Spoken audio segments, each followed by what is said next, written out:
भगवान की बड़ी सुंदर कथा चल रही है। हरि गंगा के किनारे अभिमन्यु पुत्र परीक्षित, व्यास नंदन सुखदेव भगवान बड़ी सुंदर सुंदर कथाओं को सुना रही है। हे राजन, मुझे ये पता है कि अगर यूं ही तुम्हारा मन भगवान के प्रति लगेगा तो तुम्हें अवश्य ही भगवान के भगवत धाम की प्राप्ति होगी, क्योंकि जीव का कल्याण बिना परमात्मा के भजन के बिना होने वाला नहीं है।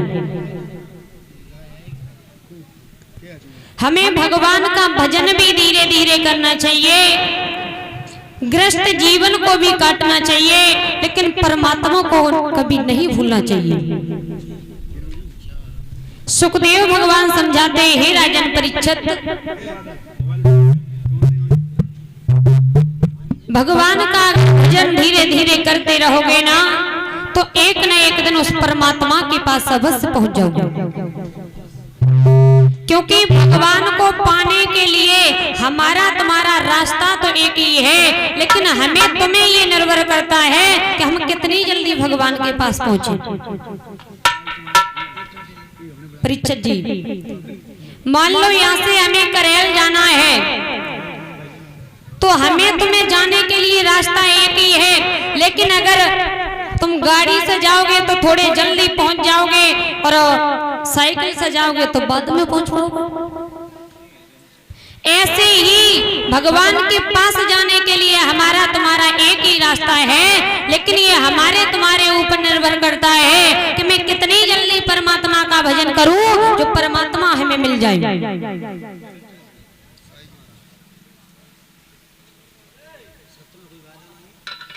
सुखदेव भगवान समझाते, हे राजन परीक्षित, एक समय की बात है, एक जो मोची होता है, मोची ये जूता गांठने का काम करता है, लेकिन भगवान का भजन नहीं भूलता है। पूरे दिन काम करता है, लेकिन श्रीमन नारायण पूरे दिन हरि का गुणगान करता है। एक बार नारद बाबा जो थे, नारद जी ने उससे कहा, भैया हमें ये बता, तू पूरे दिन काम करता है लेकिन भगवान का नाम क्यों नहीं भूलता है? बोला, मैं परमात्मा को तो कभी नहीं भूल सकता, मैं इसलिए भगवान का नाम नहीं भूलता हूँ क्योंकि हमें ये विश्वास है कि एक न एक दिन परमात्मा हमें दर्शन देने जरूर आएंगे। नारद जी ऐसे और बोले, मिल गए दर्शन। अरे बीड़ा बजाते बजाते जब दाढ़ी पे सफेदी आएगी, सब्जी निकल गो, हमें भगवान में दर्शन नहीं दे, तुम्हें दर्शन कैसे देंगे? मोची बोला, प्रभु ऐसी तो कोई बात ही नहीं है, अगर हम भगवान का भजन करते रहेंगे तो हमें भगवान एक न एक दिन दर्शन जरूर देंगे।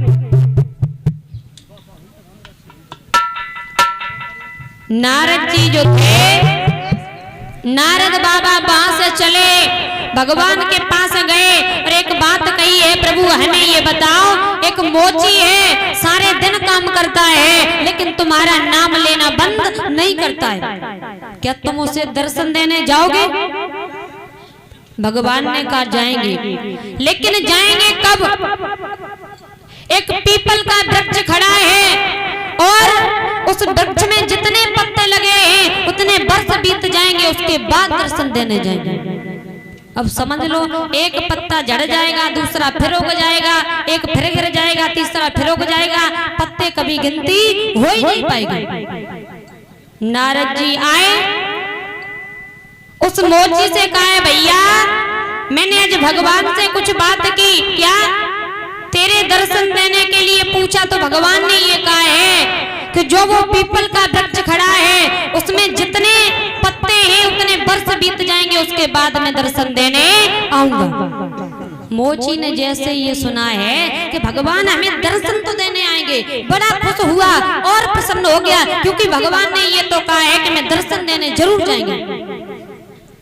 अब तो खुशी के मारे मोची उसी वृक्ष के ऊपर चढ़ जाता है, क्योंकि अब मुझे ये भरोसा हो गया कि मेरे प्रभु, मेरे परमात्मा हमें एक दिन दर्शन जरूर देंगे।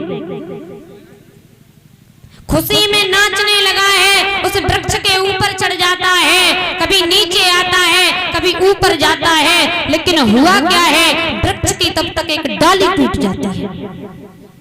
वृक्ष की जैसे ही डाली टूटी है, मोची ऊपर से जैसे ही नीचे गिरा है, उसे तो ये ख्याल ही नहीं है मैं गिर रहा हूँ कि ऊपर चढ़ रहा हूँ। नीचे को जैसे ही गिरने के लिए आया है, परमात्मा ने अपनी गोदी में उठा लिया। किस लिए उठा लिया?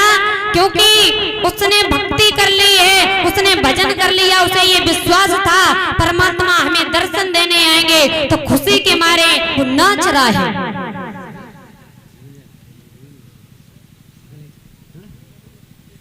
तो याद रखना, भगवान को पाने के लिए हमारा तुम्हारा मार्ग तो एक ही है, लेकिन हमारे तुम्हारे ऊपर ये निर्भर करता है कि हम भगवान को कैसे पाएंगे। बोल गोविंद भगवान।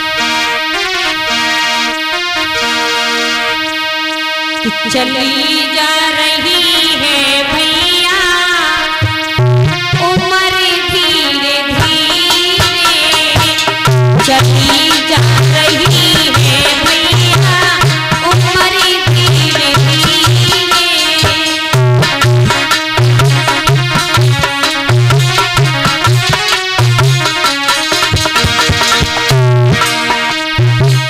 चली जा रही है भैया उम्र धीरे धीरे,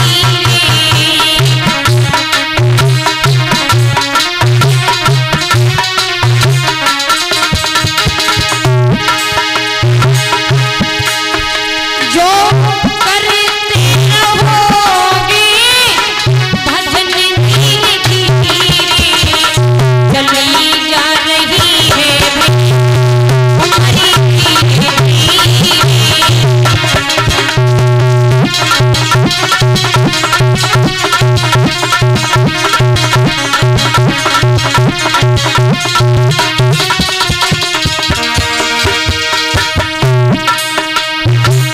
करते रहोगे भजन धीरे धीरे, करते रहोगे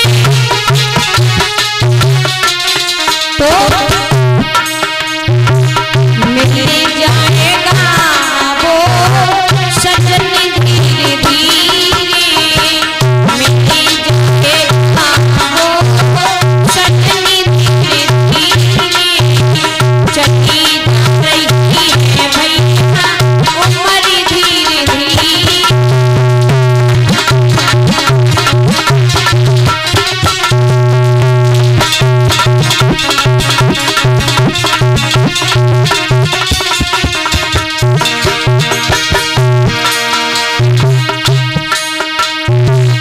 ओहो ममता में तू धर्माया,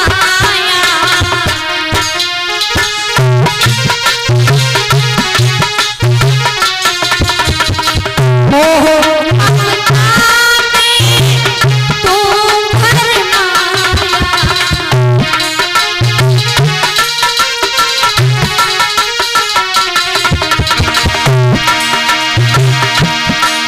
जो करते रहोगे भजन धीरे धीरे,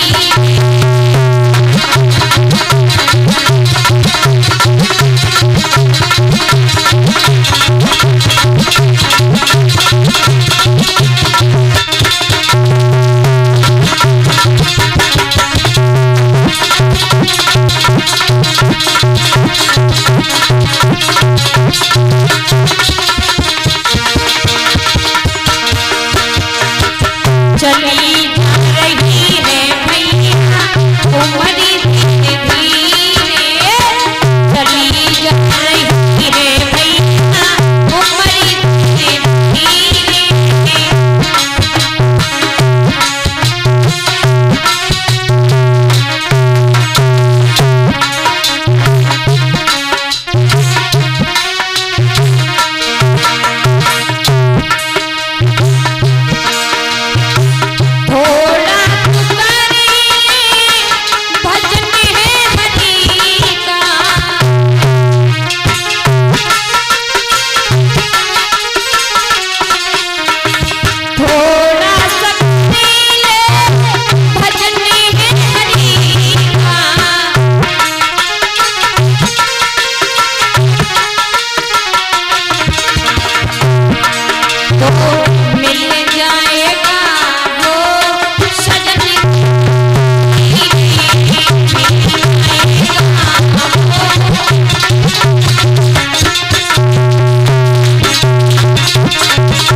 भगवान का भजन करते रहोगे तो मिल जाएगा आपको परमात्मा सजन धीरे धीरे।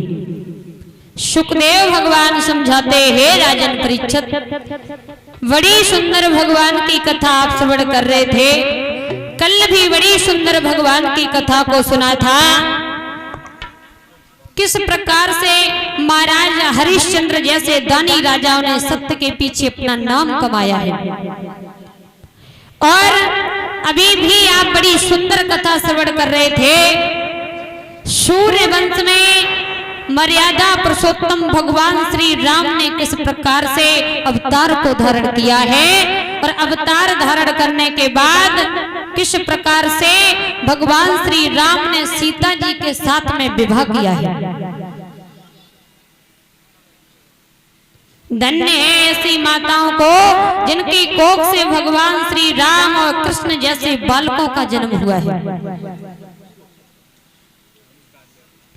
ऐसे ऐसे बालक हुए जिन्होंने माँ पिता की आज्ञा को भी माना है, हर बात को माना है। कहा यह गया है कि अगर पुत्र पैदा हो तो ऐसा हो प्रहलाद ध्रुव जैसा, जननी जने तो भक्त जन के दाता के सूर, और नहीं तो बांझई भली प्रथा गमावे नूर। अगर पुत्र को जन्म दे तो ध्रुव प्रहलाद जैसे, जिन्होंने गुरु की आज्ञा का पालन किया है, पिता की आज्ञा का पालन किया।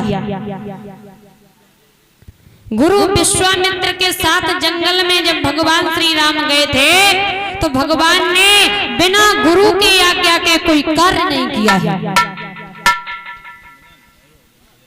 और मैंने बताया भी था परीक्षित जी कि बिना गुरु के कल्याण नहीं होता है। गुरु बनाए, कितने लोगों ने गुरु बनाए, हाथ उठाना।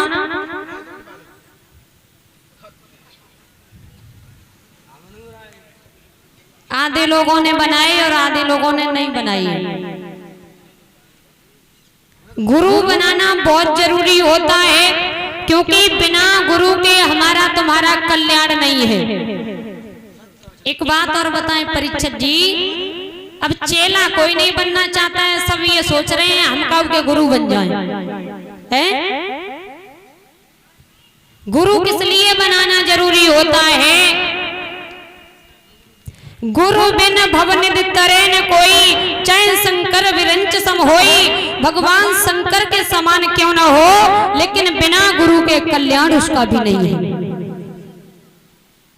राम कृष्ण सो को बड़ो तिनहु ने गुरु कीन, और तीन लोक तारन तरन सो गुरु के अधीन। भला जब भगवान का बिना गुरु के कल्याण नहीं हुआ तो हमारा तुम्हारा तो होने वाला नहीं। अब सब यही सोचते हैं कि हमें कोई गुरु बना ले, हम चेला किसी के न बने।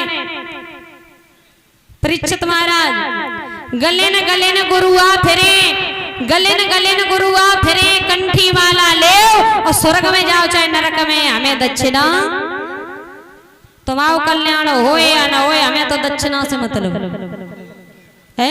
और ऐसे गुरु जब मर जाते तो चेला बहुत खुश होते हैं। काहे भले भये गुरु मरी गए, भले भये गुरु मरी गए, अब तो आओ चैन, और एक साल में आते सो धोती कुर्ता। हमारा कल्याण वैसे नहीं, एक साल बाद नहीं कुर्ता पजामा सलवाए दी। गुरु करो गुरु, गुरु जब भी बनाओ तो गुरु बड़े सोच समझ करके देखभाल के बनाओ। लिखा है जब तक गुरु मिले नहीं साचा, और तब तक करो 1 से 5। जब तक ठीक से गुरु न मिल जाए तब तक 1 से 5 गुरु करने का हमें तुम्हें अधिकार है। बिना गुरु के कल्याण नहीं है। बोल गोविंद भगवान की।